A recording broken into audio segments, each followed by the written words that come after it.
Seja Anjo da Esperança, ligue 0 operadora 12 21 27 30 30 ou acesse nosso site. Sou anjo, sou novo tempo.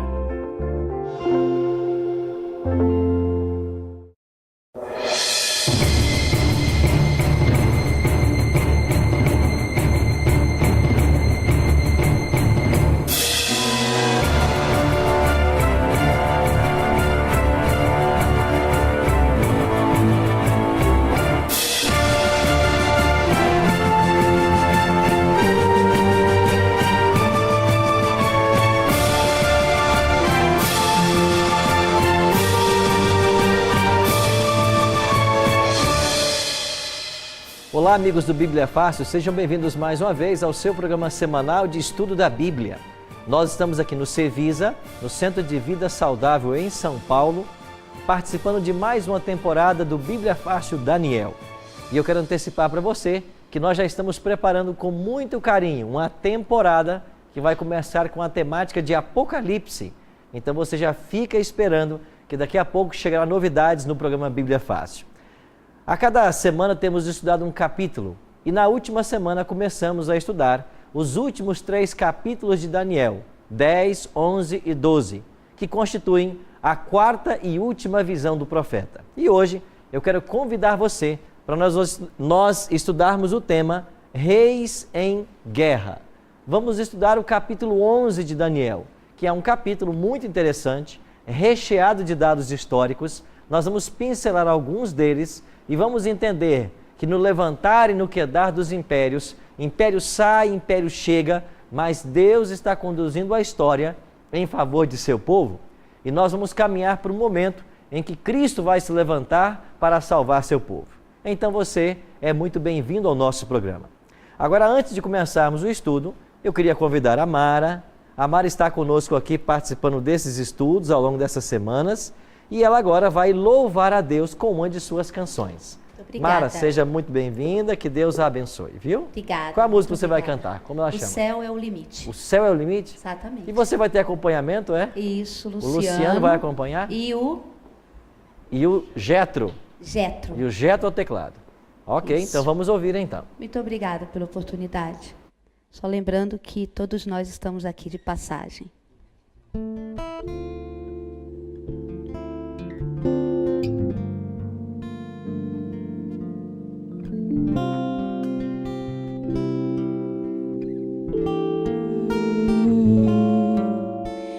Existe um lugar no fundo do meu coração. Só quem pode entrar é o eterno Criador.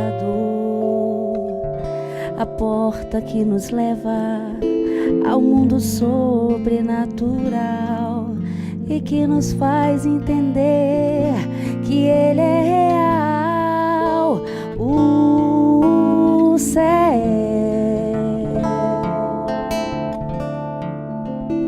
é o limite para nós.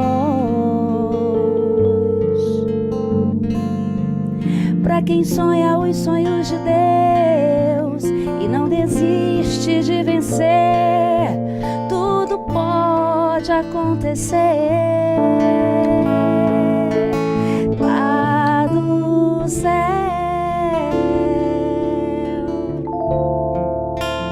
Ele escuta nossa voz. Voz que clama no deserto e como flecha foi ao rumo certo e acertou o coração de Deus.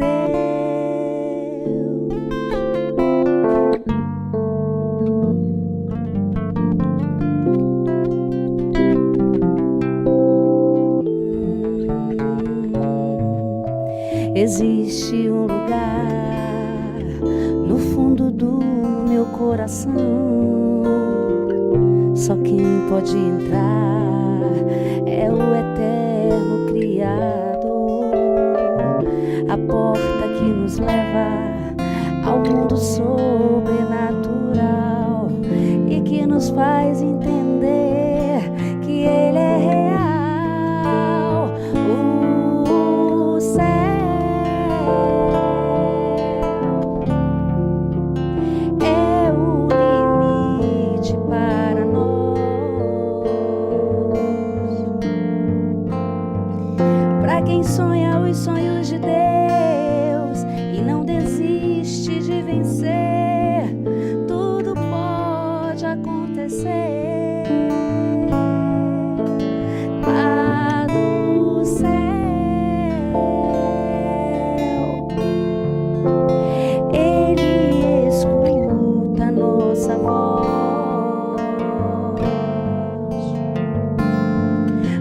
voz que clama no deserto, e como flecha foi ao rumo certo e acertou o coração de Deus.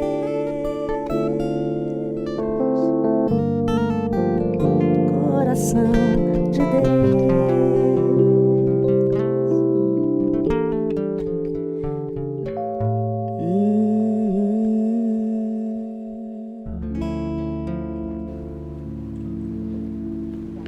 Muito bem.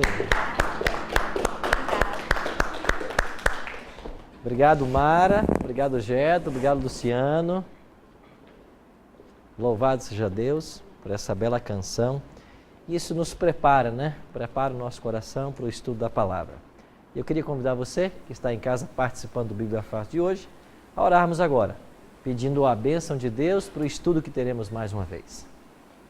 Pai de amor, muito obrigado por estarmos juntos e agradecidos ao Senhor por em tão boas circunstâncias podermos estudar a Tua Palavra.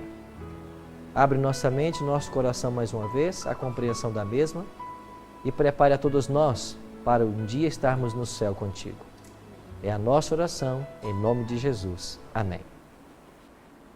Pois bem, estamos prontos para começarmos o estudo de Daniel, capítulo 11. E eu queria convidar você a abrir a sua Bíblia, você que nos acompanha em casa, também abra a sua Bíblia e vamos agora descobrir alguns detalhes desse capítulo. Antes, porém, o Luiz havia falado que queria mandar um recadinho especial para alguns amigos, né, Luiz? Agora é a sua oportunidade, então. Eu gostaria de agradecer, primeiramente, a Deus, que nos tem abençoado, podemos estar aqui participando, e pelo convite. E também agradecer as pessoas da igreja em Heliópolis, no Rio de Janeiro, que nos acolheu e tem nos orientado, né, no ensino da palavra. A todos os membros da igreja Heliópolis, o pastor Emanuel, em especial também o ancião, né, o irmão Cláudio, o irmão Júnior, né, Tarcísio Júnior, e a irmã Marilei, que é a diretora da igreja. Nossos agradecimentos. Ok. Obrigado. Queria ouvir sua esposa um pouquinho também, né? Eu ouvi tão pouco ela ao longo dessas semanas. E você, pode mandar um recadinho também, Ana Lúcia? Eu também quero, né, agradecer a Deus, né, que nos trouxe até aqui, né, para participar desse ensino maravilhoso. Eu estou aprendendo muito, coisas que eu não sabia, que eu estou conhecendo nesse momento. E quero agradecer também os irmãos queridos da Igreja Adventista de Heliópolis, que nos acolheu, como meu esposo falou. Ok.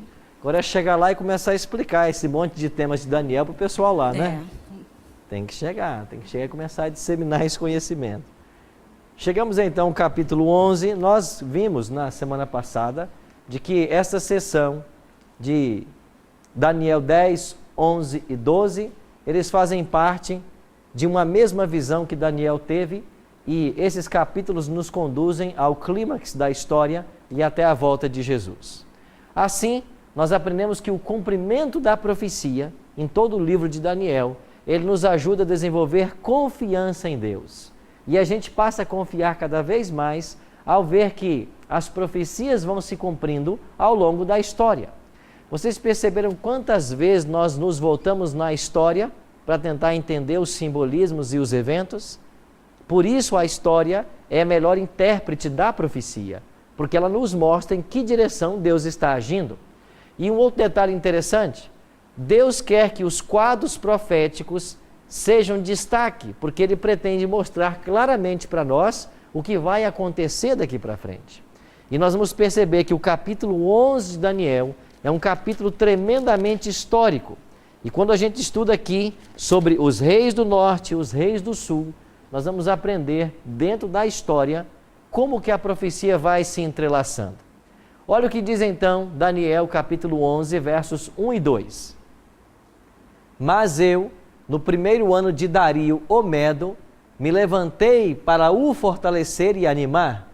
Agora eu te declararei a verdade. Eis que ainda 3 reis se levantarão na Pérsia, e o quarto será acumulado de grandes riquezas, mais do que todos, e tornado forte por suas riquezas, empregará tudo contra a Grécia. mais uma vez voltamos na história para um momento de transição entre a Medo-Pérsia e a Grécia. Agora, quem são esses 3 reis dos quais o versículo 1 está falando? Ao buscarmos na história a cronologia dos reis da Medo-Pérsia, nós descobrimos que se tratam de Cambises, Gálmata e Dario I. Sendo que esse Gálmata é chamado também de um Falsis Merdes e que reinou menos de 1 ano apenas na Medo-Pérsia. Então esses 3 reis, eles começaram desde 530 e vão até 486. E em 486 chega ao poder Xerxes, que segundo a Bíblia seria um rei coroado de muitas riquezas. Por que Xerxes é chamado rei de coroado de grandes riquezas? Porque ele conseguiu acumular, preparando-se para a batalha, um grande estoque de armamentos. E ele empreenderia todas as suas legiões contra o poder da Grécia. Então Xerxes está justamente no momento de transição entre o Império Medo-Persa e o Império dos gregos. A profecia continua informando para nós o seguinte: aqui surgiria dos versos 3 a 5 um rei da Grécia e que venceria a Medo-Pérsia. Agora, lendo esses versos de 3 a 5, pense se eles não têm uma grande semelhança com tudo que nós já lemos em outros capítulos. Olha o versículo 3. Depois se levantará um rei poderoso. Estão lembrados do carneiro e do bode? E o bode tinha um chifre notável entre os olhos. A expressão do capítulo 8, chifre notável, aqui ela aparece como um rei poderoso, que reinará com grande domínio e fará o que lhe aprouver. Agora o verso 4. Mas no auge, o seu reino será quebrado e repartido para os 4 ventos do céu, mas não para a sua posteridade, nem tampouco segundo o poder com que reinou, porque o seu reino será arrancado e passará a outros fora de seus descendentes. Você está percebendo a semelhança linguística que há entre o capítulo 11 e o capítulo 8? Ana? Só uma dúvida. Tem relação esse 4º rei com o rei Assuero de Esther? De Esther? Às vezes os reis assumem títulos diferentes. Alguns comentaristas chegam a afirmar de tratar ser a mesma pessoa. Essa é uma possibilidade, porque justamente estaremos vivendo esse momento. Lembra que eu falei na semana passada que os judeus que não voltaram para Jerusalém ficaram em Babilônia e passaram as dificuldades vividas no livro de Esther? Justamente alguns apontam para isso. E recentemente até Xerxes tornou-se o personagem de um filme. Não sei quantos de vocês viram, mas ali está sendo explorado justamente esse momento de transição entre a Medo-Pérsia e a Grécia. Mas quando nós lemos os versos 3 a 5, você percebe que mais uma vez a linguagem está muito similar. No auge do poder deste rei, ele é quebrado. Então quem é o rei que aparece aqui no versículo 3? Esse rei poderoso que se levanta para vencer a Medo-Pérsia? Alexandre. Alexandre mais uma vez. E no auge do poder, lembra que eu disse para vocês de que Alexandre dominou o mundo em cerca de 13 anos? Ele dominou o mundo. E quando o mundo estava aos seus pés, enquanto ele tentava reconstruir sua capital, ele adoece e ele morre. Agora, quando ele morre, diz a profecia, que em seu lugar, o que aconteceu? O reino foi quebrado e repartido para os 4 ventos. E aqui nós temos mais uma vez a alusão profética. A quê? Aos 4 generais de Alexandre que vão assumir o trono após a sua morte. Então, quando Alexandre estava no auge e reconstruindo a capital, ele fica doente e morre. Após a morte dele, o seu filho vai sentar-se no trono. E depois o seu irmão, chamado Felipe. Acontece que logo, os generais de Alexandre, que não eram apenas 4, eram vários, eles vão começar a atacar o filho de Alexandre e o seu irmão, para usurpar o reino. E quando o reino é usurpado, finalmente vai ficar na mão de só 4. Ptolomeu, Licímaco, Seleuco e Cassandro. Então, por que eles não aceitaram a autoridade deste filho de Alexandre e depois do seu irmão Filipe? Porque eles não tinham o mesmo brilho administrativo. Eles não conseguiram manter o Império Greco-Macedônio no mesmo auge do poder. Então, por causa da fraqueza da liderança, da administração, eles foram logo ameaçados. Assim foram assassinados e o reino foi dividido entre os 4 generais. Pois bem, avançando no capítulo 11, agora nós vamos começar a ter expressões aqui, a partir do verso 5. Rei do sul e rei do norte. Olha o verso 5. O rei do sul será forte, como também um de seus príncipes. Este será mais forte do que ele, e ele reinará, e será grande o seu domínio. Verso 6.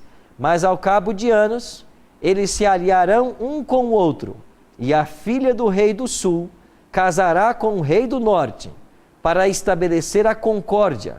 Ela, porém, não conservará toda a força de seu braço, e ele não permanecerá, nem o seu braço, porque ela será entregue, e bem assim os que trouxeram, e seu pai, que a tomou por sua naqueles tempos.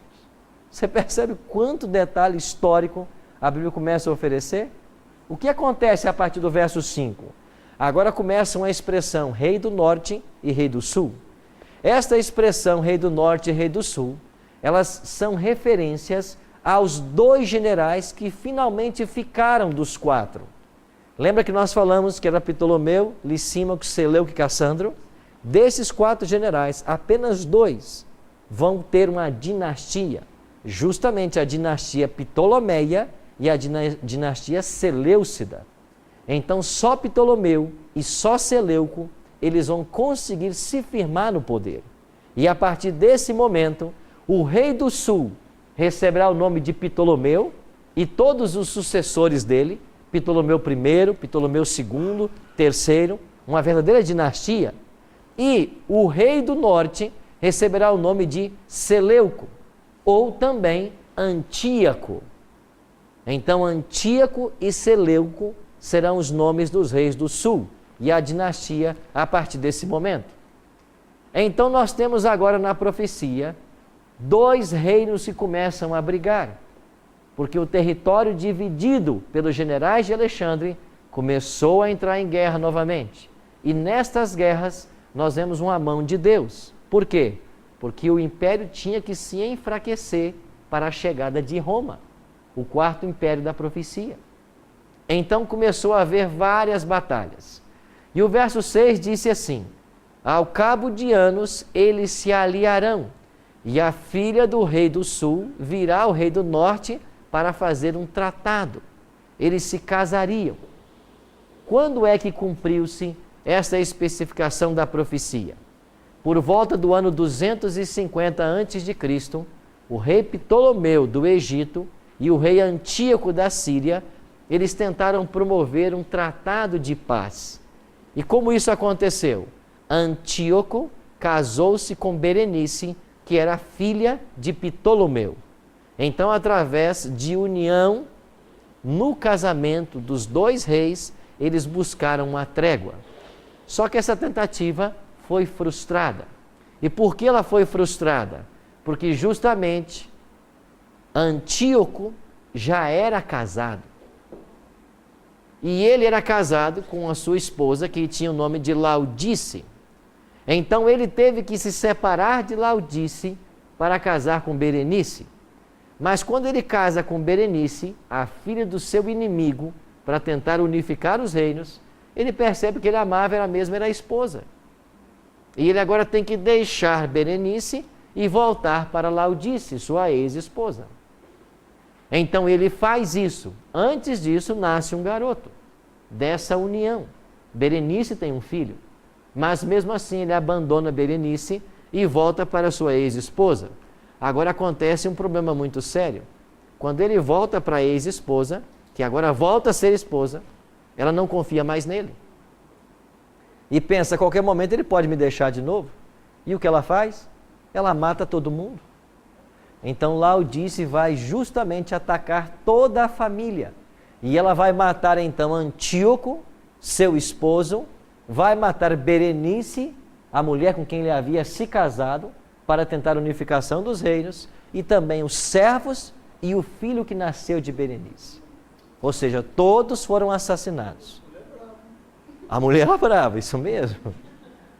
Agora, a partir do verso 11, ou em Daniel 11, nós vamos começar a ver agora detalhes do Império Romano, que estava para chegar e tomar conta de toda a região. Então, vamos avançando aqui no estudo. E agora nós chegamos, então, ao versículo 21. Daniel 11, 21 diz assim: depois se levantará em seu lugar um homem vil, o qual não tinha dado a dignidade real, mas ele virá caladamente e tomará o reino com intrigas. Estão lembrados de uma expressão que já apareceu em Daniel? Um rei de feroz catadura, especialista em intrigas. Mais uma vez a palavra aparece aqui. Ou seja, nós temos aqui um presságio do império que está se aproximando. Olha o que diz o verso 22. As forças inundantes serão arrasadas de diante dele, serão quebrantadas, como também o príncipe da aliança. Este poder que chega vai atacar o príncipe da aliança.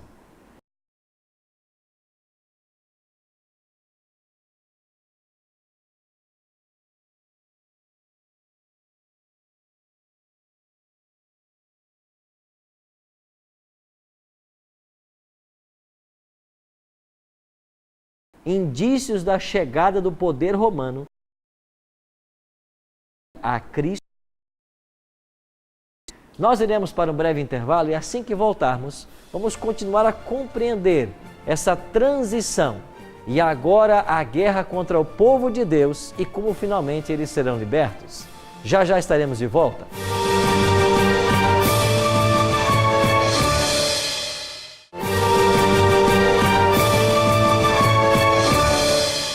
Olá, amigos da Novo Tempo, estamos de volta com Bíblia Fácil.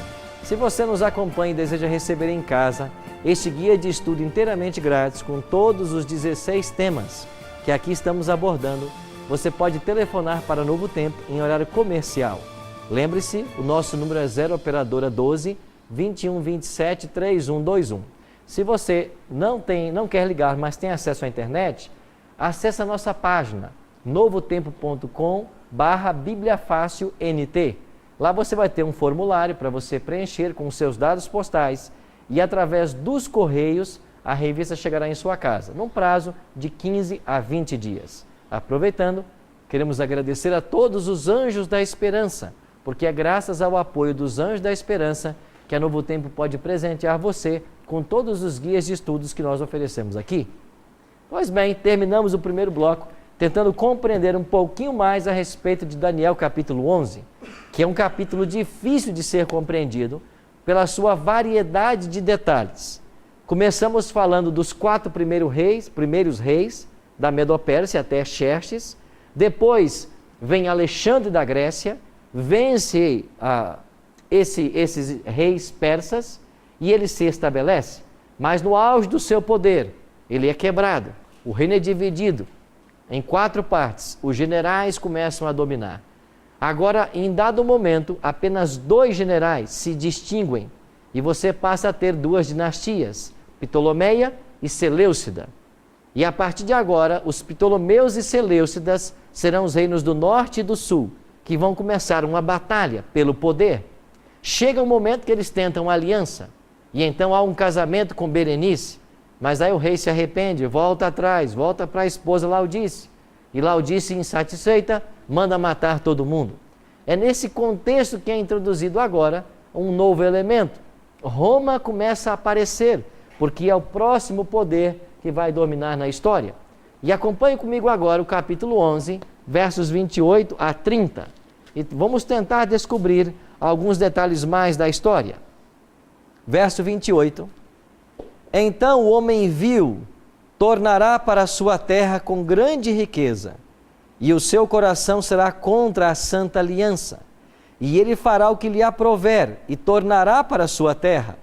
No tempo determinado, tornará a avançar contra o sul, mas não será nesta vez a última vez como foi a primeira, porque virão contra ele navios de Quitim, e lhe causarão tristeza. Voltará e se indignará contra a santa aliança, e fará o que lhe aprouver, e tendo voltado, atenderá aos que tiverem desamparado a santa aliança. Você percebe que aqui algumas expressões, pelo menos, são bem comuns a nós. Já vimos elas outras vezes em Daniel. Agora, nesse levantar de impérios, nós vamos começar a perceber algumas expressões que falam do pacto santo. E quando chegamos ao verso 31, aparece mais uma vez a expressão de profanação. Olha Daniel 11:31. Dele sairão forças que profanarão o santuário, a fortaleza nossa, e tirarão o sacrifício diário, estabelecendo a abominação desoladora. Marque esse texto e vá agora para Mateus capítulo 24. Marque esse texto e vá para Mateus 24 e dê uma olhada no verso 15. Mateus 24:15 são palavras do próprio Cristo. Olha o que Jesus está dizendo. Quando, pois, virdes o abominável da desolação, de que falou quem? O profeta Daniel. No lugar santo, quem lê, entenda. Qual é o verso específico que Jesus está citando aqui? O verso que nós acabamos de ler, no capítulo 1, versículo 30, capítulo 11, verso 31. E ele fala aqui sobre ser posta a abominação desoladora. Quando Roma chega ao poder, isso acontece no ano 168 antes de Cristo. E a batalha, uma das principais, foi a batalha de Pídima, nesse ano. Na batalha de Pídima, muito bem descrita por Flávio Josefo, nós vamos ter a vitória do Império Romano sobre os gregos. E quando Roma se estabelece, começa a dinastia dos Césares. Agora chegará um momento dentro do Império em que será posta a abominação desoladora. Sim, Mara? Isso. O que seria que é a abominação desoladora? Olha dentro do verso 31, vamos voltar aqui a Daniel 11:31. Olha os elementos do verso 31 que aí aparecem. Dele sairão forças que profanarão o santuário, tirarão o sacrifício diário. Então, lembrados que nós estudamos aqui sobre o sacrifício diário e o tema do santuário. O que era o sacrifício diário? O holocausto. Quando alguém pecava em Israel, ele vinha até o santuário e ele ofertava um animal para perdão do seu pecado. Isso era sacrifício diário. Mas como dentro do poder romano agora, isto é tirado. Isso será tirado, porque quando Roma imperial começa a dar lugar a Roma papal fará uma cópia do santuário. E esta cópia do santuário, primeiro é nas vestes sacerdotais. Essa cópia fala de um ambiente santo e de um ambiente santíssimo, onde a missa é celebrada. Literal. Esta cópia fala de um sistema que possui relicários. E assim como lá no santuário, você tinha um candelabro, um altar de incenso, uma mesa com 12 pães, agora você tem, no sistema papal, os relicários, que começaram a viajar as terras, levando poder e perdão às pessoas. E isto tudo ganhou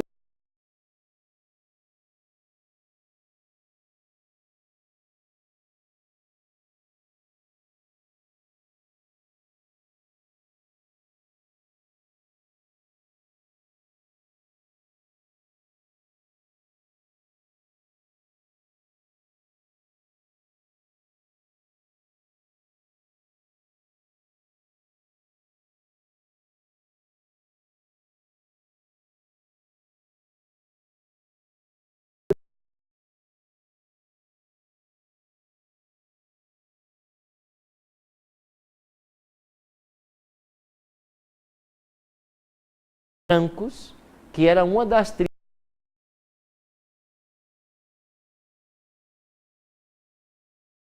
que converte.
Ela foi posta em 508.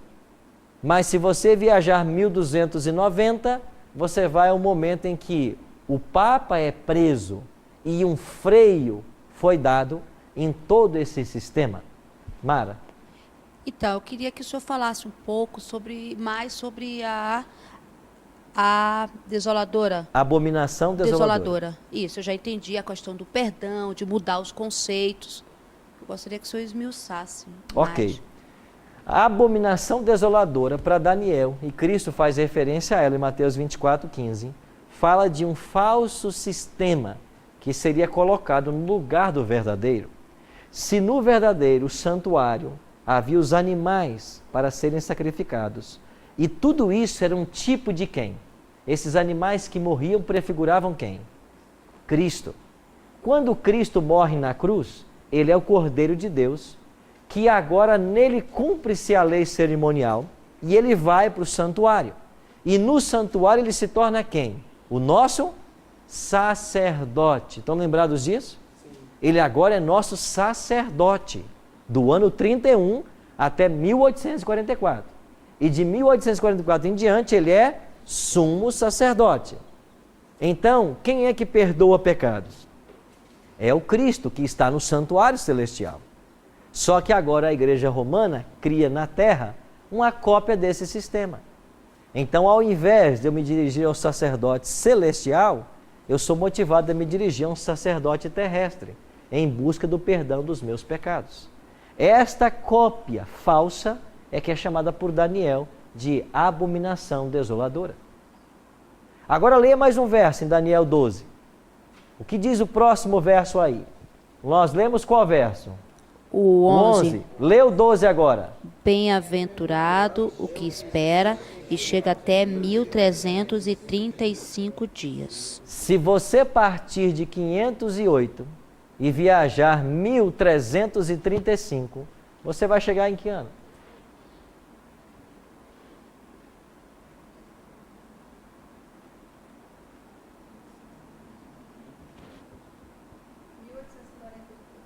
(1843).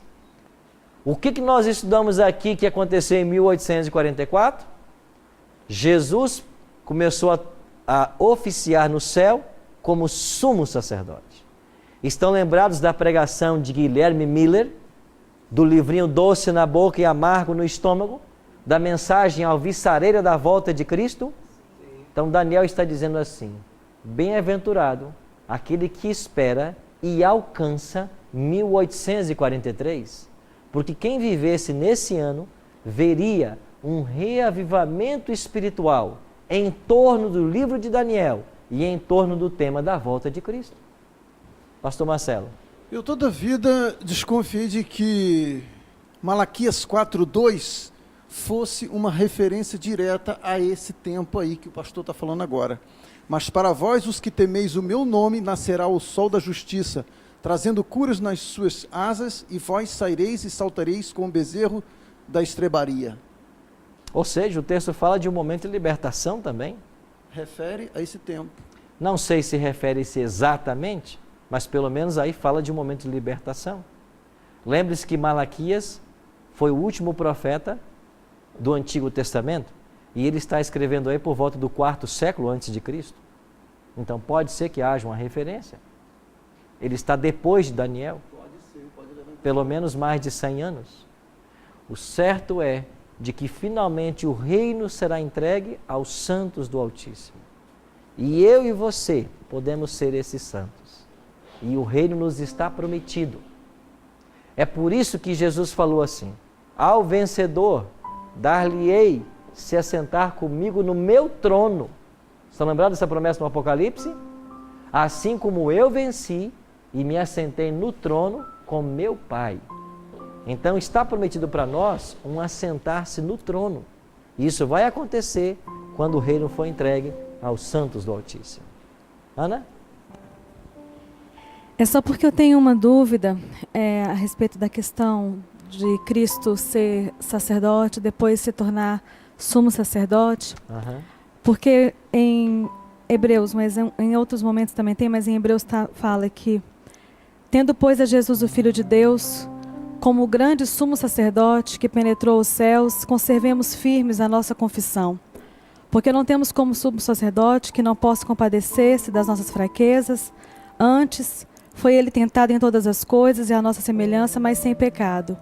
Acheguemo-nos, portanto, confiadamente junto ao trono da graça, a fim de recebermos misericórdia e acharmos graça para socorro em ocasião oportuna. Porque quando Cristo morreu na cruz do Calvário, ele disse: está consumado. Eu entendo que ali houve a participação dele no ministério, que ele viria à terra e viria padecer e sofrer por nós. Então, para mim é um pouco difícil, assim, complicado de compreender essa divisão de sacerdote no céu e depois vir a ser sumo sacerdote. Então, eu só tenho... Onde Cristo está hoje? Assentado à direita do Pai. Ok? O que aqui na terra representava o trono de Deus no santuário? Lembra que nós estudamos isso aqui e falamos sobre o Shekinah? Exatamente. Na terra havia o santuário, e o Santo dos Santos tinha uma arca da aliança, e em cima dela 2 querubins. E Paulo vai fazer essa descrição de todos os móveis em Hebreus 9. E entre os querubins se manifestava a Shekinah, o brilho da glória de Deus. Então o Santo dos Santos no santuário era um símbolo da presença de Deus. E durante os 40 anos em que essa tenda móvel foi mudando no deserto, porque o povo foi caminhando, lembra? E o santuário ia mudando. Nesses 42 anos, o santuário mudou 42 vezes. Foram 42 mudanças. E a Shekinah sempre estava no santuário. Quando chegaram em Canaã, o santuário foi colocado em Siló. E aí, anos depois, Davi constrói o templo. Nem Davi, ele junta o dinheiro. E Salomão constrói. Aí essa Shekinah, ela vai para o templo agora de Salomão. No dia da inauguração, foi visto por todo o povo de Israel a glória de Deus chegando no Santo dos Santos. Então, o santuário terrestre tinha o trono de Deus, essa arca da aliança, a presença dele.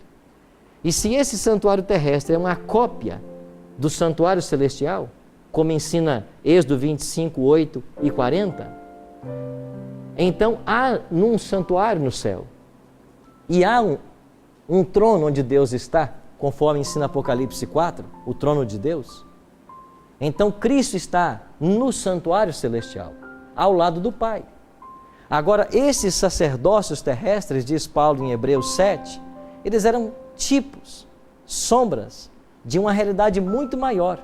E ele diz depois assim: pois Cristo não entrou em santuário feito por mãos humanas, mas agora no verdadeiro tabernáculo, do qual Deus é o arquiteto. Então Cristo está no santuário. E o que ele faz no santuário? O que era feito aqui na terra, porque era uma cópia. Então, como sacerdote, ele medeia pecados. E por isso João, que foi um dos discípulos e escreveu após a morte dele, vai dizer em 1 João 9, se confessarmos os nossos pecados, nós temos um advogado junto ao Pai. Esse é o intercessor. Mas quando chegamos em Daniel 7, há uma cena judicial. Agora o Filho do Homem, ele vem à presença de Deus e se estabelece um tribunal. Por que um tribunal? Porque o chifre pequeno tem que ser julgado. Porque o reino tem que ser dado aos santos.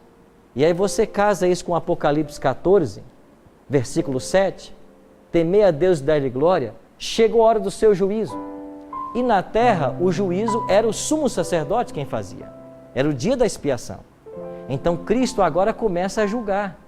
Por isso nós falamos sacerdote e sumo sacerdote. É um ministério bifásico de Cristo. E nós também explicamos que nessa fase de juízo também há intercessão. Porque no dia da expiação, matavam os 2 cordeirinhos ainda, 9 da manhã e 3 da tarde. Então o santuário é o centro da Bíblia. Por isso há um santuário no céu. Eu não disse para vocês aqui talvez, mas no Pentateuco, 40 capítulos são dedicados ao santuário. No Velho Testamento, fora o Pentateuco, 40 capítulos são dedicados ao santuário. O livro de Hebreus é a explicação da transição do santuário terrestre para o celestial. E o livro do Apocalipse está sistematizado em 7 cenas do santuário. O judeu passava 91 dias por ano no santuário. E no santuário trabalhavam 36 mil pessoas. Você entende como que o santuário é central? É por isso que a mensagem para o tempo presente é o santuário. Está havendo um juízo no céu. Jesus não ficou apenas na cruz. Ele ressuscitou. Ele foi para o santuário. Ele está trabalhando nesse momento por mim. Então a grande verdade do cristianismo é que nós não temos um Cristo morto há 2000 anos atrás. Nós temos um Cristo vivo. E nesse exato momento, Ele intercede por mim como ministro do verdadeiro tabernáculo. Por isso Ele é sacerdote. Eu acredito que Ele é sacerdote, não só sacerdote, mas sumo sacerdote, desde o momento em que Ele entregou ali a sua vida na cruz. Desde o momento? Em que Ele entregou ali a sua vida na cruz e Sim, ressuscitou. mas como que Ele é sumo sacerdote se o juízo não começou no ano 31? E o sumo sacerdote só entrava em cena um dia por ano, para vir fazer juízo. Mas ali Ele cumpriu. Hã? Ali Ele cumpriu o seu propósito. Ele terminou o ministério terrestre na cruz. Só que o ministério de Cristo não se reduz à terra. Essa é a verdade maravilhosa do Evangelho. Porque se o ministério de Cristo se resumisse apenas à morte na cruz, o que nós diríamos da segunda volta dele? A segunda vinda de Cristo não faz parte do ministério dele ainda? Não, eu não estou questionando essa questão da segunda volta. A minha única questão é eu acreditar que Jesus ele foi sumo sacerdote no céu durante um período, e em outro período ele foi sacerdote em um período, e em outro período ele ter se tornado sumo sacerdote. Ok. Porque a própria palavra já refere a ele como sumo sacerdote. É só essa questão. É. Tem vários textos, né? Agora, um dos textos está aqui em Hebreus, né? Onde fala que, tendo, pois, a Jesus, o Filho de Deus, como grande sumo sacerdote, que penetrou os céus, conservemos firmes a nossa confissão. Certo. E por que ele já foi no Santíssimo quando ele subiu aos céus? No Santo dos Santos, logo após a ascensão? Porque ele é sumo sacerdote. Não. Porque o santuário terrestre, quando foi inaugurado, Arão foi no Santíssimo inaugurar. O santuário terrestre só pôde ser inaugurado quando Arão foi no Santíssimo, dar início aos serviços. Depois ele ministra como sacerdote.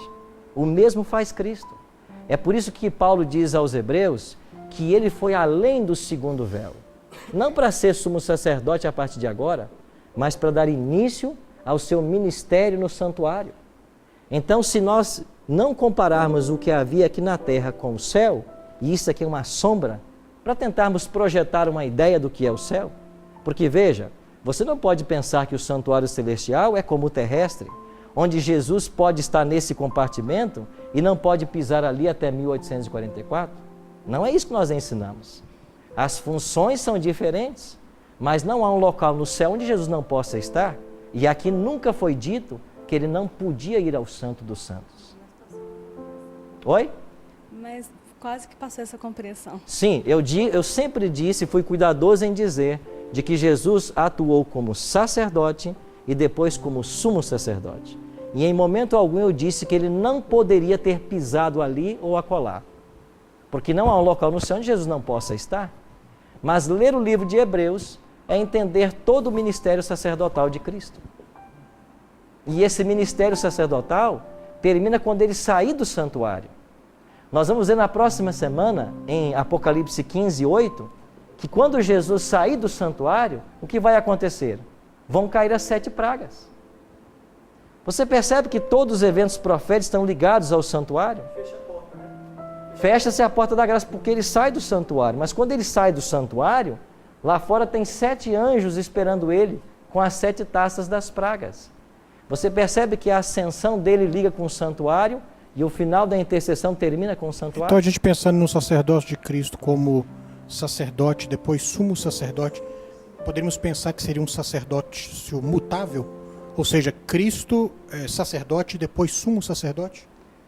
Ele é sumo sacerdote eternamente porque ele vem segundo a ordem de Melquisedeque. Vai explicar então Paulo. Um sacerdócio imutável. Sim, só que ele atua como sacerdote até 1844. Então, olha só para o senhor ver o que está escrito aqui. Então o senhor afirmou que ele atua como sacerdote até 1844. Hebreus 7, a partir do versículo 21, está escrito assim: mas este conjuramento por aquele que lhe disse: o Senhor jurou e não se arrependerá. Tu és sacerdote para sempre.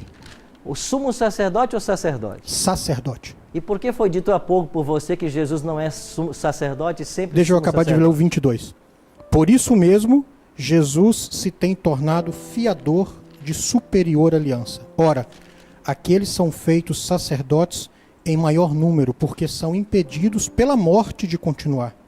Este, ou seja, Jesus, no entanto, porque continua para sempre o seu sacerdócio imutável. Então, nós concordamos que o sacerdócio é imutável, mas o senhor acabou de falar uma frase que o sacerdócio de Jesus foi até 1844. E aqui em Hebreus diz que tu és sacerdote para sempre. É só essa observação. Ok. E eu acho que todos aqui entenderam que há 2 funções de Cristo. E se nós tirarmos isso do Evangelho, nós vamos perder tudo o que Daniel nos ensinou. E vocês perceberam que o centro do livro é o próprio santuário? E veja, o santuário é que é atacado por Satanás. Por que essa doutrina não é ensinada? Porque Satanás está atacando essa doutrina. E por que ele ataca essa doutrina? Porque ele quer ser adorado e ele quer ser o mediador. Ele não quer que Cristo seja o Salvador. E o santuário está presente em toda a Bíblia. E se você tira o ministério de Cristo, nós vamos cair no ministério que o sistema papal nos legou. Um falso ministério de adoração. Por isso, nossos olhos têm que se voltar para o santuário. Você que nos assiste, vamos pensar nisso. E o meu caso já está nas mãos de Cristo, que é o único que pode perdoar os meus pecados e conduzir os santos do Altíssimo ao reino, como está prometido. Pense nisso enquanto ouvimos essa música. Penso que não habitas mais em templos feitos por minhas mãos. Penso que agora estás nas catedrais do coração. És Deus,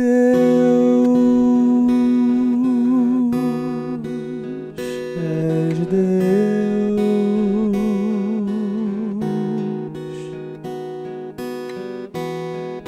Certo é que assentado estás a mão direita de Adonai. És Deus de Abraão, acima da religião. Amém.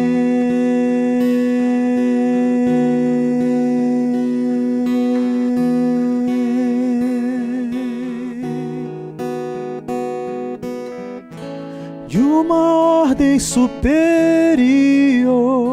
sumo sacerdote eternamente. Jurou e não se arrependerá,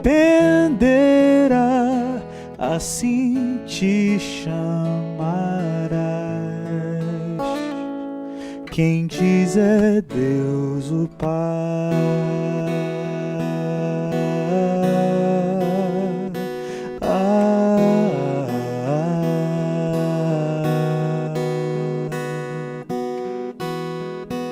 E hoje é tempo de pensar, estamos tão longe de aceitar.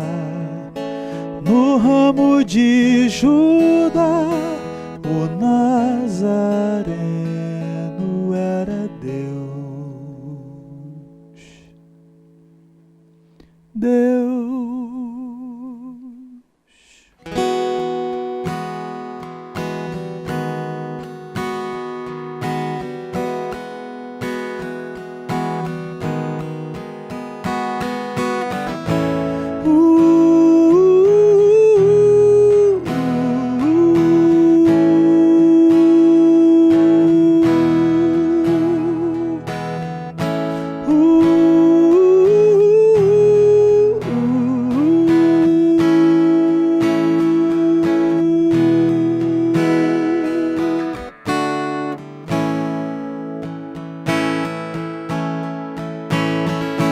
De uma ordem superior, sumo sacerdote eternamente. Jurou e não se arrependerá, assim te chamarás. De uma ordem superior, sumo sacerdote eternamente. Jurou e não se arrependerá, assim te chamarás.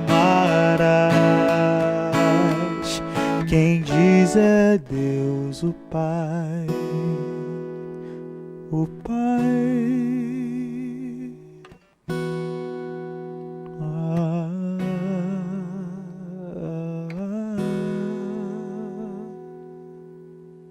A palavra de Deus nos conforta dizendo que em meio ao levantar e quedar dos impérios, um dia o reino será entregue aos santos do Altíssimo. E nós podemos nos assentar um dia no trono com Cristo e reinar com Ele, como Ele prometeu. O que precisamos fazer para sermos cidadãos nesse reino? Aceitar a Cristo como nosso Salvador. Permitir que Ele assuma o controle completo de nossa vida, de nossos pensamentos e sermos conduzidos por Sua palavra. Que essa seja a sua decisão hoje e que a nossa vida esteja nas mãos dEle até que Ele volte para nos buscar. Ore comigo agora. Pai, muito obrigado porque ao estudarmos Daniel capítulo 11 e ao vermos os impérios que se levantam e caem, nós podemos perceber a Tua mão agindo na história. Obrigado, Senhor, porque o futuro nos revelará que os santos receberão o reino e que um dia estaremos todos na Tua presença e teremos o privilégio de nos assentar em Teu trono e reinar contigo. Que esse seja o desejo do nosso coração e que nós busquemos dia a dia fazermos a Tua vontade. É a nossa oração, em nome de Cristo. Amém. Que Deus abençoe, amigo. Na semana que vem estaremos juntos para mais um tema de Daniel. Eu espero você.